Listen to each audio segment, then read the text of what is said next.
We see things on, in the video, the movie we were watching. So when I came here, I was looking forward to meet maybe Michael Jordan or Michael Jackson.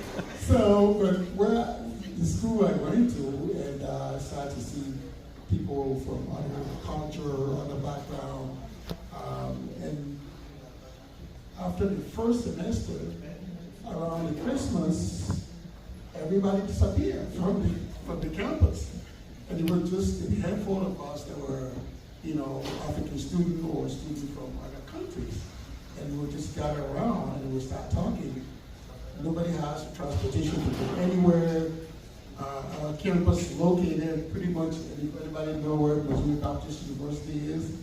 You can't easily just walk to go get on a bus to go anywhere. So we were just stuck inside, and we would sit there and imagining what it would look like, why we're not seeing this person and that person. Everybody was kind of reminiscing about, well, I wish I was home. So it was like a pretty much homesick moment for most of us. I came to the United States at 16 as a high school exchange student. And it was scary for me because it was a new country, new experience. I've never been to the US before. And I was glad to be here. I was hosted by my host family, my host mom is here. I got intercultural understanding. Did you ever feel any pressure to hide or real community around me? But then when I moved into high school, it was a predominantly white institution. So it's just feeling that, not them pressuring you to change who you are, but you being like, oh, should I act a different way since I'm in a different situation? But I think it's just realizing that the only thing that makes you unique and special is your sticking to who you are. If you just try and become like everybody else, I know it's kind of cliche, but if you become everybody else, then of course nobody's special because there's nothing interesting, there's nothing unique, there's nothing impactful.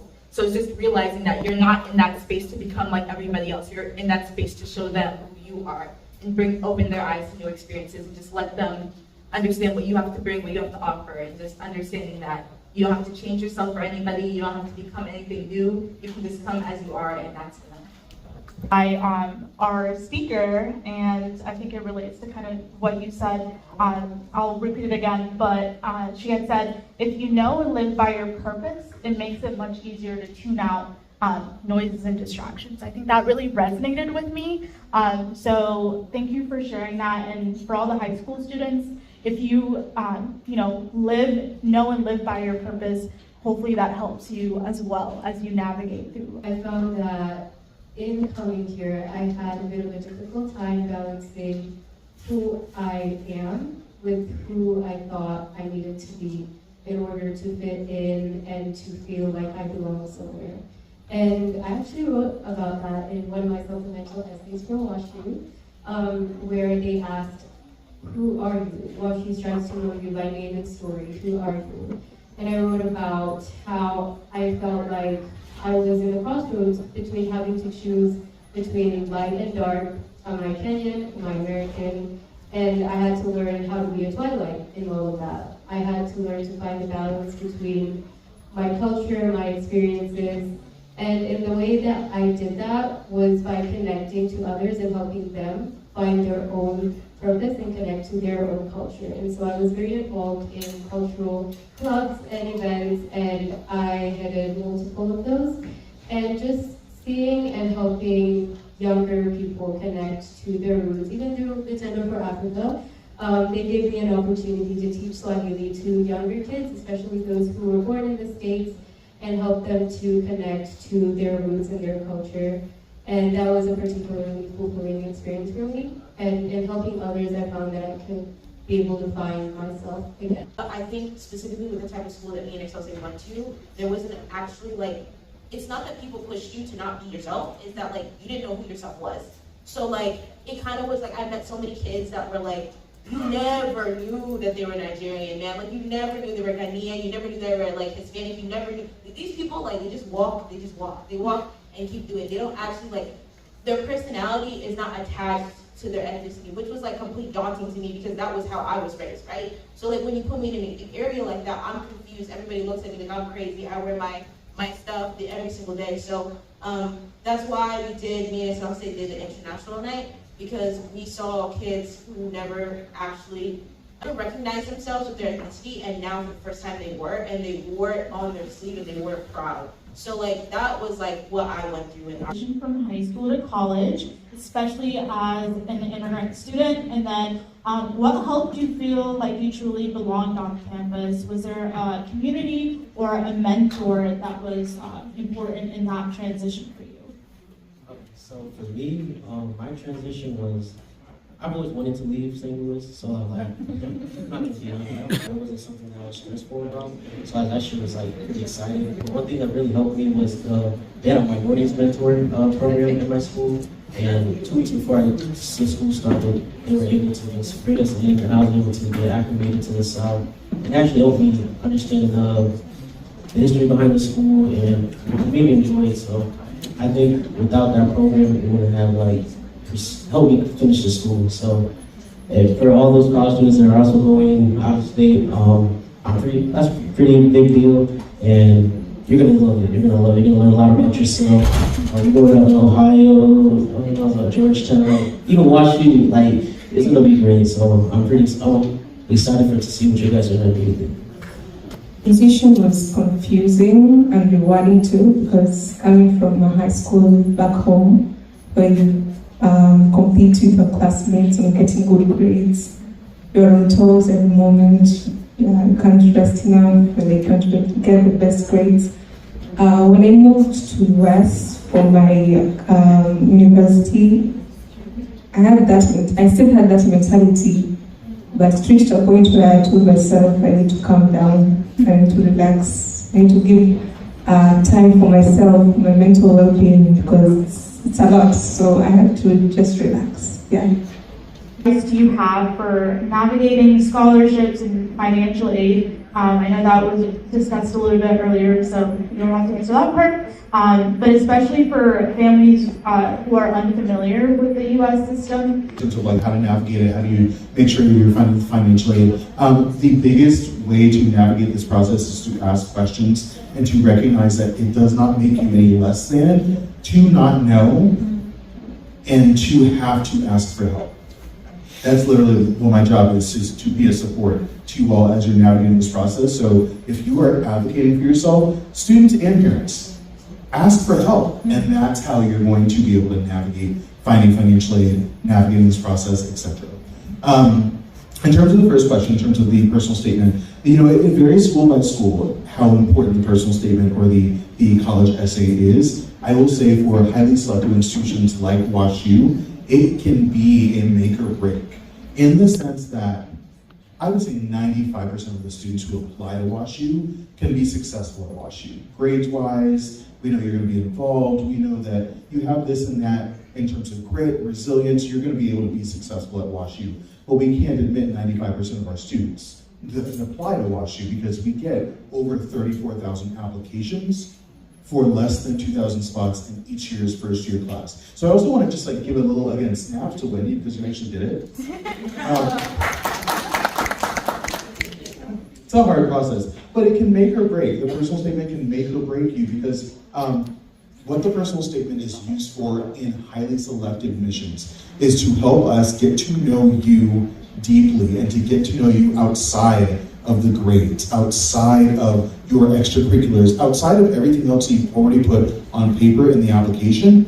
We are looking for strong fits for our institution. We're looking for strong community members. We're looking for people who know themselves well, and that is how we get that. The personal statement is how we get to understand, do you understand yourself, and what would you actually benefit to this community? So I would say, yeah, it's a really important process. I can 100% echo everything that you said. Even up until the graduate level of education, your personal statement can make or break it for you.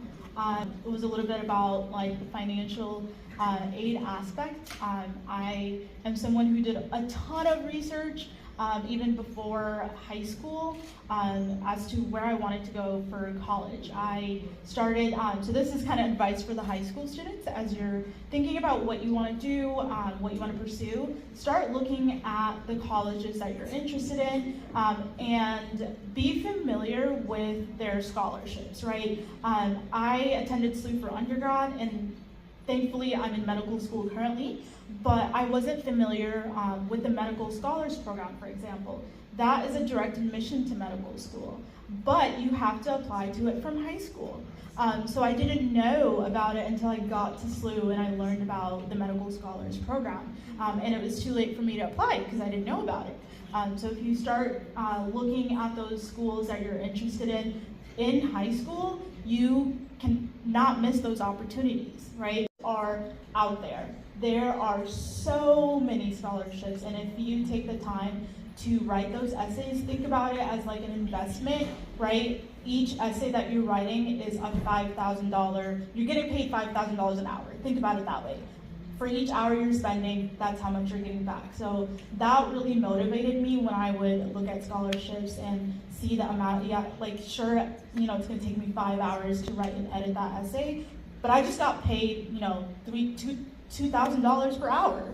That's how I see it. And then especially medical school, you don't hear about scholarships. You rarely hear about scholarships. The medical schools have full rides.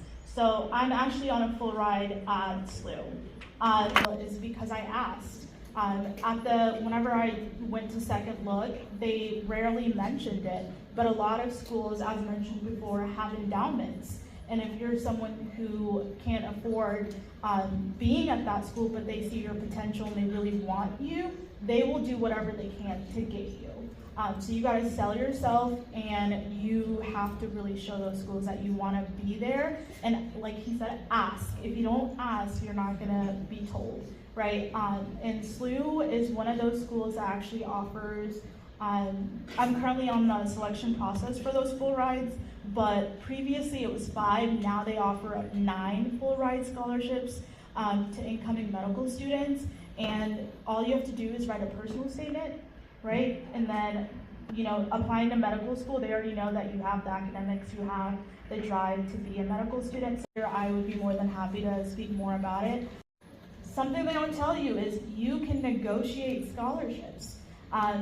When I applied to SLU in undergrad, I really wanted to go to SLU, but I'm from Iowa. Iowa State University offered me a full ride to go there. And SLU really wanted me to go there. So I offered them. I was like, hey, look, Iowa State is giving me a full ride. Can you match this?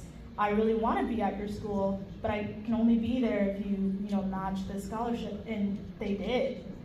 So they matched it for undergrad. And then I used the same strategy when I applied to medical school. SLU gave me a full ride, and I was considering Mizzou as well. So I went to Mizzou, and I was like, hey, SLU gave me a full ride. I like your medical school as well. If you guys want me to come to Mizzou, can you offer me a full ride? Within a week, they came back to me and they said, yes, we can match that scholarship for medical school. That is a strategy that you can use in anything and everything, whether that's schools, your career moving forward. Don't be afraid to negotiate. I know it's sometimes something that's looked down upon, like talking about money, but that's really important. You're gonna have to be able to do that as a student, and it's a process of being an adult as well, right? You're gonna have to negotiate your salary later on. So just get comfortable with that process now. It's never too early. Like their freshman or sophomore year about your finances. Please, please, please, please, please, please. I'm actually like begging. Please. Yeah. Have a serious conversation with your kids about your finances, because that will be the motivation that they need to actually lock in and get the money they need for school, right? Because also I tried negotiating my finances. They looked at me and they said no. All the schools said no. The money that I got was in the one essay that I wrote that got me the full tuition to Ohio State. If you are a middle class kid, you need to lock in a little bit more too. You need to have a serious conversation with your parents, because honestly, truly, everybody's like college journey is gonna be so different, and there are so many different things you need to do seriously just based on your finances. And that is a conversation we do not have enough because we don't like to talk about money. But I'm telling you right now, in the United States, you need to have a conversation with your kids. Because that is the only way you're going to really be able to get these kids to go to college. And I'm saying that because I love your kids, and I know you guys love your kids too. Please have a conversation with your kids about finances. Because that is going to take them a lot farther than you think. To look in places that you wouldn't necessarily think there would be scholarships. In Iowa, I was like so excited about scholarships and just like moving out of state. I was the first in my family to leave Iowa for college that I, would spend literally hours in a day looking for scholarships. To the point where I found dealerships in Iowa that were giving out college scholarships. They were like 500, 700, whatever it was. I collected over 10K of scholarships that were going directly to me, not even to the admissions office. And they were from the most random places, like I said, a dealership. There was a Ford dealership that was offering scholarships if you could show your driving history as well or something. How do you define success now? How do you define success now, and how has that definition changed since you first arrived? I didn't try it. So I said, okay, I just want to get a degree. So in the midst of that, during the second summer that I was here, everybody was looking for an internship. So I decided to look for an internship. Everywhere I applied to, especially I went to University of Missouri, all of the other public institutions that I went to, they told me, well, you are not a citizen, you don't have a green card, so we can't give it to you.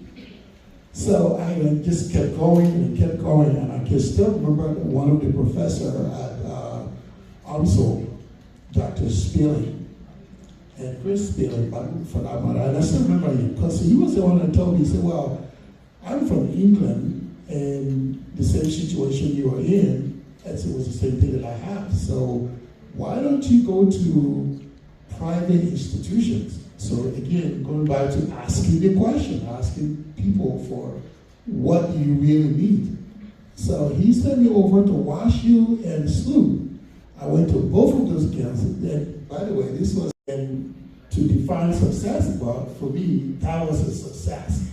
Coming from nowhere, my journey actually started from Liberia to Kuwait, where I was on a scholarship there from Kuwait, coming to the United States, knowing nobody, to being able to stand on my own. By the end of that, by the time I was senior in college, I'd already moved out and living on my own. For me, that was a big success. So, what success was back then is probably not the same thing for today. For example, not everybody's going to go to college. That's just the truth of the matter. Some of our very bright and the best students that were in high school, some of them will drop out. Some of them will make the wrong decision. They will take the wrong turn. And don't be discouraged by that.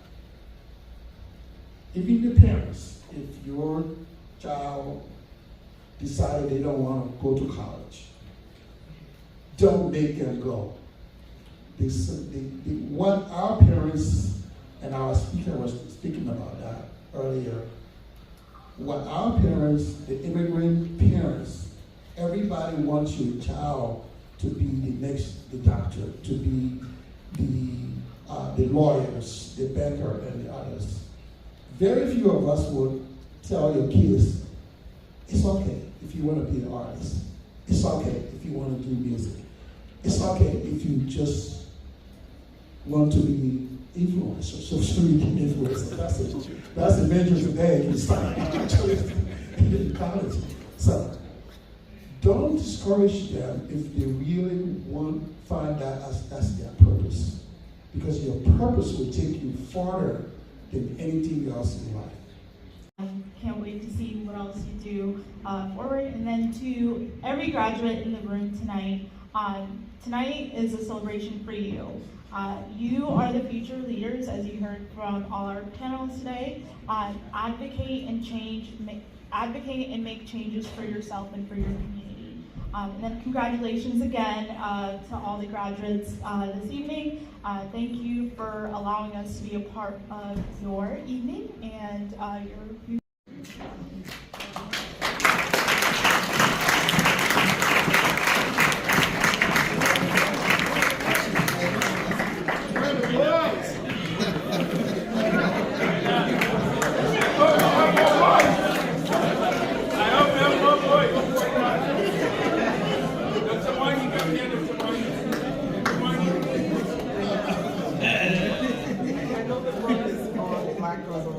But we also encourage black boys. Yes! I'm representing the boys.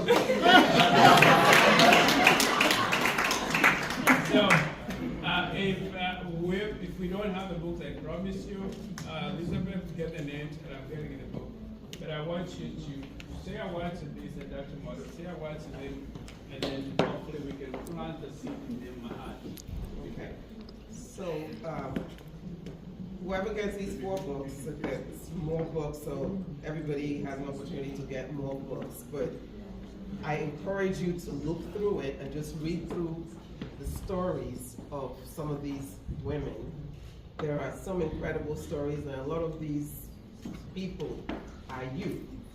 We were you at some point, and that's part of why I wanted to do this, because I don't want you to feel that this is impossible. It's not impossible. It is possible. We all started where you are. It's hard, like I said in my talk, and like Ann said in her talk, there's gonna be challenges, it's gonna be failures, but you just get right up and keep going. I have one of the girls talked about taking the MCATs like 4 times before she got in. And this is, I mean, it's real life. So this is just really to encourage you all to know that it's doable. I'm here, so I know it's doable. You can all do it.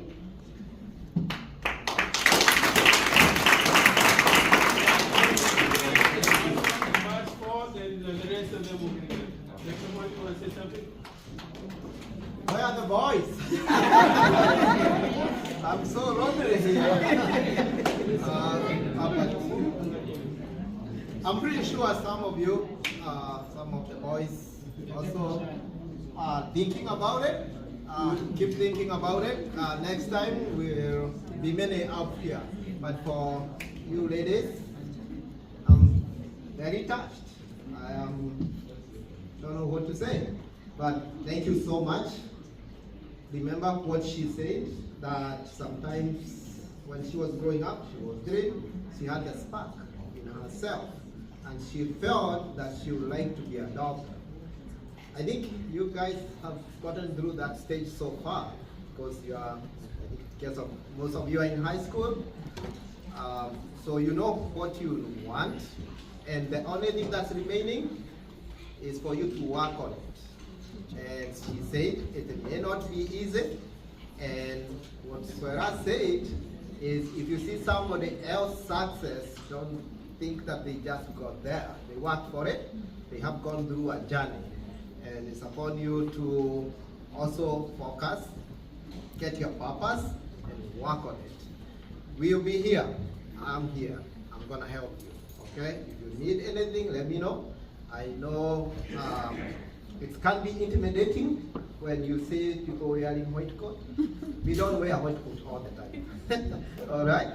And also the learning about it has become a little bit easier. I don't know about your time. Yeah. Like other people who have been educated outside here, we never used to have internet. We never used to have computers. If you need your information, we used to go to the library. You have everything in your house, right? So all you need is direction on where to get what, and you, looking at your purpose, work for it. We'll guide you, all right? Congratulations for thinking about being doctors. Awesome. And welcome to the field. Thank you. Give her a group for our future doctors. So if you have a book, if you go to follow her, she can autograph for you. Fort Dumont West High School, he is joining St. Charles Community Center majoring in physical therapy. Graduating from Pattonville High School. Graduating from Hazelwood West High School, he is joining Southeast Missouri University majoring in veterinary medicine.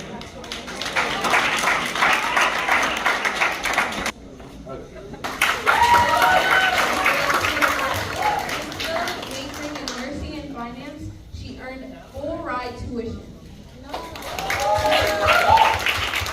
Joining St. Louis University majoring in economics and political science.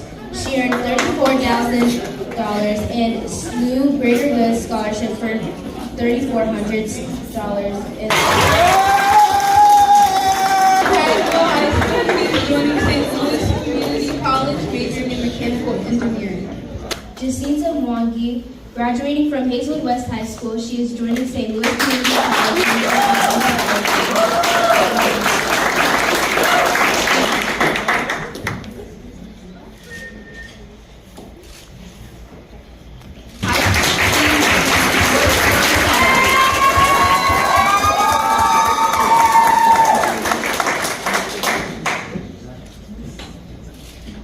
John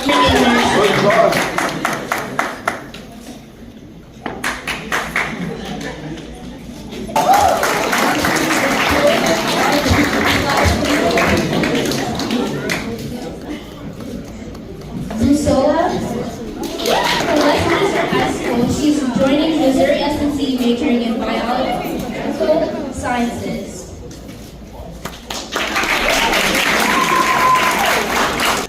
Graduating from University of Wisconsin, bachelor's degree in Human Development and Family Studies. Dial, graduating, he earned his bachelor's degree in cybersecurity and criminal justice. Bachelor of Science in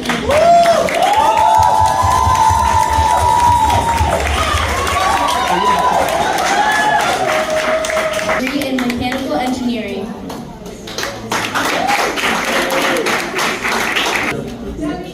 Graduating from Missouri S&T, he earned his degree in mechanical engineering.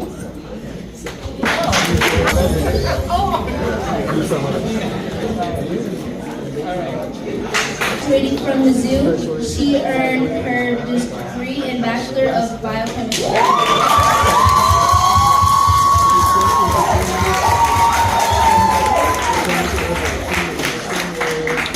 25 graduates.